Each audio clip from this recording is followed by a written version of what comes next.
Brothers లో ఆషాఢం KG sale మళ్ళీ మొదలైంది. మరెన్నో క్రేజీ ఆఫర్స్ ఖైదీ చేయండి ఆర్ఎస్ బ్రదర్స్.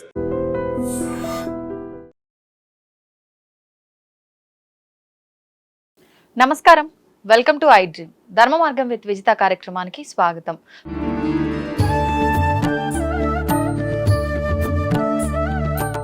నమస్కారం అండి. మహాదేవ శ్రీమాత్రే నమః. మనకు శ్రావణ మాసంలో నాగుల పంచమి కూడా చాలా విశిష్టమైన ఒక రోజు. ఆ రోజున మనం అంటే సర్పాలను ఆరాధించే, దేవతా సర్పాలుగా భావించి ఆరాధించే ఒక రోజు ఏదైనా ఉంది అంటే నాగుల పంచమి, చవితి. ముఖ్యంగా అంటే కొంతమంది ఈ నాగుల పంచమి, చవితి, పంచమి 2 రోజులుగా చేయాలి అని చెప్పి ఉపవాసం ఉండే ఈ పాలు పోయడం కానివ్వండి, పుట్టలో ఇదంతా చేయాలని రకరకాలుగా చెప్తూ ఉంటారు. అసలు ఏంటి ఆ రోజు చేయాల్సిన విధానం వివరించండి. ఎక్కువగా బ్రాహ్మణులు కార్తీక మాసంలో వచ్చేటువంటి బ్రాహ్మణులు కానీ వైశ్యాస్ కానీ ఎక్కువగా కార్తీక మాసంలో వచ్చేటువంటి నాగుల చవితి విశేషం. శ్రావణ మాసంలో కూడా నాగుల పంచమి విశేషమే. కానీ ఇక దానికి సంబంధించినటువంటి పరిస్థితి ఏమిటి, ఇప్పుడు చెప్పినటువంటి అంటే బ్రాహ్మణులు కానీ వైశ్యాస్ కానీ ఇట్లా ఎక్కువగా వారి తరతరాల నుండి కూడా మా అత్తగారు చేస్తూ ఉంటారు ఈ యొక్క నాగుల పంచమి, ఈ యొక్క వ్రతము కానీ లైక్ ఇంకేదైనా మీరు అన్నటువంటి ఈ పాములను పూజించడము లైక్ ఏదైతే ఉందో, సాక్షాత్తు ఈశ్వరుడు పార్వతీ అమ్మవారికి చెప్పారు, నా మెడలో ఉండేటువంటి అంటే నా మెడలో ఆభరణంగా ఉండేటువంటి సర్పరాజుకు ఎవరైతే నాగుల పంచమి కానీ నాగుల చవితి కానీ ఇట్టి సందర్భాలలో వీరిని పూజిస్తారో వీరి జాతకరీత్యా ఉండేటువంటి సర్పదోషాలు నుండి విముక్తి కలిగించేటువంటి అనుగ్రహాన్ని నేను ఇస్తాను అనేటువంటి విధంగా సాక్షాత్తు పరమేశ్వరుడు పార్వతీ అమ్మవారికి చెప్పినటువంటి పరిస్థితి మనకు పురాణ ఇతిహాసాలలో కూడా ఉన్నది దీనికి సంబంధించి. కనుక ఎవరైతే ఈ నాగుల పంచమి రోజు 29వ తారీఖు రావడం విశేషం, మంగళవారం రావడం ఇంకా విశేషం. మంగళవారం రావడము అంటే మంగళవారం ఏమిటంటే మనకు కుజుడు, సో మంగళుడు అంటే ఈరోజు మంగళవారం రోజు అప్పు చేయకూడదు, అప్పు చేయడం వల్ల ఇంకా అప్పు చేసే పరిస్థితి ఉంటుంది. ఈ మంగళవారం రోజు అప్పు తీరిస్తే తొందరగా అప్పులు తీర్చేటువంటి ఫలితం ఉంటుంది.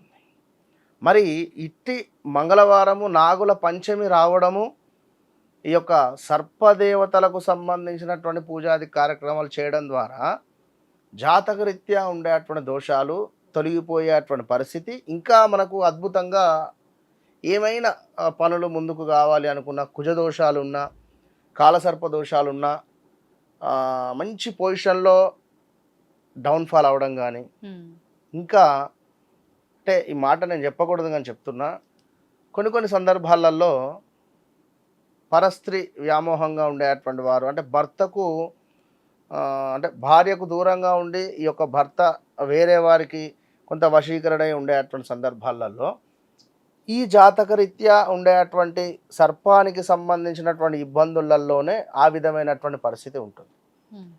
వారు ఈ సందర్భంలో నా భర్త నాతో అన్యోన్యంగా ఉండాలి అనుకున్నా, లేదా ఏవైతే తెలియని విషయాలు ఉన్నాయి అని అనుకునేటువంటి సందర్భంలో కానీ తెలిసేటువంటి పరిస్థితి ఉంటుంది. కనుక ఇట్టి సందర్భంలో తప్పకుండా వెండితో చేసినటువంటి సర్పాలు ఏవైతే ఉన్నాయో ఇవి దానంగా ఇవ్వడం కావచ్చును. అదేవిధంగా ఎక్కడైతే జంటనాగులతో ఉండేటువంటి అంటే రావి చెట్టు కింద కొన్ని సందర్భాలలో ప్రతిష్ఠ చేసుకొని ఉంటారు, అంటే కొందరు ప్రతిష్ఠ చేస్తారు కొన్ని దేవాలయాలలో, లేదా ఆ ఈశ్వరునికి సంబంధించినటువంటి ఆ యొక్క శివాలయంలో అయినా పక్కన ఉంటుంది. కనుక వీటికి మనము పంచామృతాలతో అభిషేకం చేయడము ఎంతో విశేషం. ఏది రేపు వచ్చేటువంటి 29వ తారీఖు. కనుక జాతకరీత్యా ఉందా లేదా అనేటువంటిది పక్కన పెడితే ఇవాళ రేపు కొంత ఈ పిల్లలకు సంబంధించినటువంటి పీసీఓడి కానీ కొంత ఎదుగుదల తక్కువ ఉండేటువంటి సందర్భం కానీ, లేదా స్టమక్ రిలేటెడ్ ఇష్యూస్ కానీ, కొంతమేర భార్యాభర్తలలో అన్యోన్యత సరిగ్గా లేదు అంటే జాతకం లేదు అని అనుకునేటువంటి వారు తప్పకుండా ఈ రోజు నాడు అభిషేకాది కార్యక్రమాలు చేసుకొని వెండి సర్పాలను దానంగా ఇచ్చేటువంటి ప్రయత్నం చేయండి. దీంతో పాటుగా రాహువు కేతువుకు సంబంధించినటువంటి ధాన్యాలు అంటే మనకు మినప్పప్పు ఉంటుంది, అదేవిధంగా ఉలువలం అంటారు, బ్లాక్ రిలేటెడ్ ఉంటుంది. ఇవి రెండు కూడా దానంగా ఇచ్చేటువంటి ప్రయత్నం చేయండి.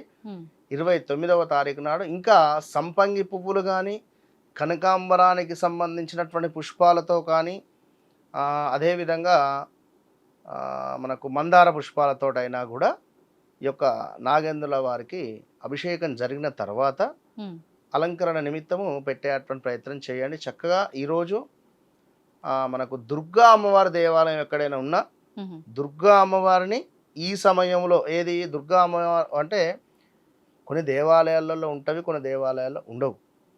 దుర్గా అమ్మవారి దేవాలయంలో ఒకవేళ ఈ యొక్క జంట నాగులకు సంబంధించింది ప్రతిష్ఠించి ఉన్నా కూడా మీరు అభిషేకం చేసి అమ్మవారికి తప్పకుండా ఈ యొక్క బెల్లంతో చేసినటువంటి నైవేద్యాన్ని మీరు సమర్పించేటువంటి ప్రయత్నం చేయండి. ఇంకా ఎందుకంటే ఈ రాహువుకు దుర్గా అమ్మవారు అధిపతి, కేతువుకు వచ్చేసి గణపతి. బట్ దుర్గా అమ్మవారిని మనం ఎంత విశేషంగా పూజిస్తామో అంతటి ఫలితం ఉంటుంది. కనుక ఒక నాగేంద్రులకే కాకుండా ఈశ్వరునికి కూడా అభిషేకం చేసేటువంటి ప్రయత్నం చేయండి, మంచి ఫలితం మాత్రం ఉంటుంది. సో జాతకరీత్యా మనకు ఈ యొక్క సప్తమ స్థానంలో కానీ లేదా నవమ స్థానంలో కానీ లగ్నంలో కానీ ఉన్నా లేదా 12వ భావంలో ఉన్నా కూడా కొంత ఇబ్బందే ఉంటుంది. అది వారికి తెలియదు.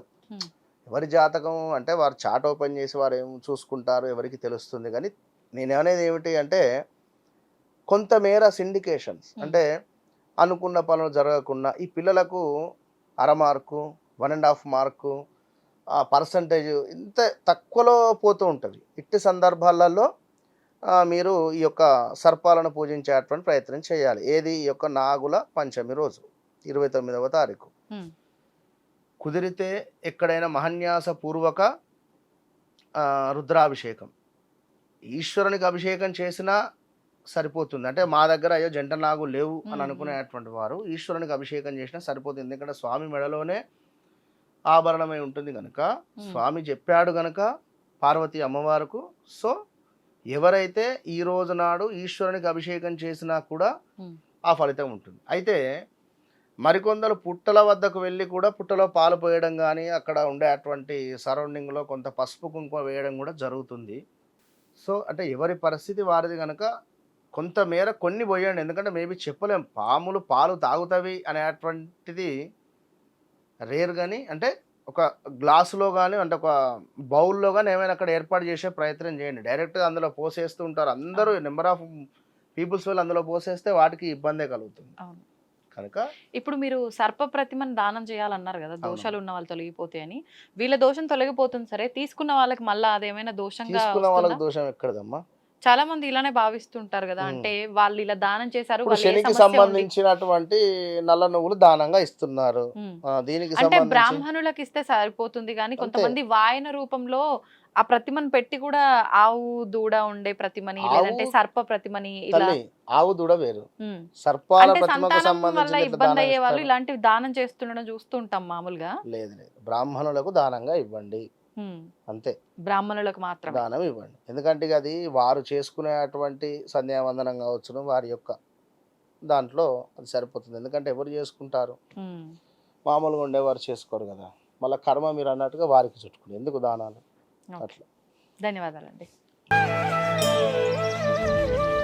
తవ్వండి, తవ్వుతూనే శివలింగం సరే దాన్ని అట్లా కప్పేసేయండి, చూపించదండి. మూర్తి పూజ కాదు, సాక్షాత్ బ్రజేంద్ర నందన భగవాన్ ఉన్నారు మూర్తిలో. ఏమీ ఆశించకుండా ఆరాధించే వాళ్ళు కూడా ఉన్నారా ప్రభుజీ? నిజమైన భక్తి అంటే మనకు తెలియదు కాబట్టి